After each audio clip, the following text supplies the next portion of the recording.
వారి ప్రార్థన ఆశీర్వాదంతో ముగించుకొని తర్వాత కార్యక్రమంలోకి వెళ్దామండి. మన మధ్యన ఉన్న మరి పాస్టర్ గారు వచ్చి చివరి ప్రార్థన ఆశీర్వాదంతో ముగించాలని.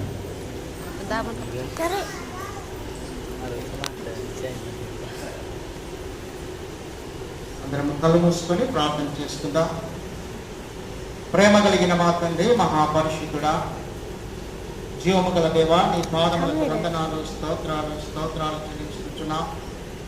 ఇదిగో తండ్రి, ఈ ప్రాంతాన్ని ప్రేమించి ఆయన ఈ ప్రాంతంలోనైనా పరిచర్య చేయటకు నీ దాసుని ప్రభా ఎన్నుకున్నందుకు స్తోత్రాలు చెల్లించుకుంటున్నా. ఇదిగో ప్రభా, ఈ యొక్క గ్రామంలోనైనా ఈ యొక్క మందిరము నిర్మించడానికి ప్రభా నీవు చూపిన ఈ కృపను బట్టి నీకు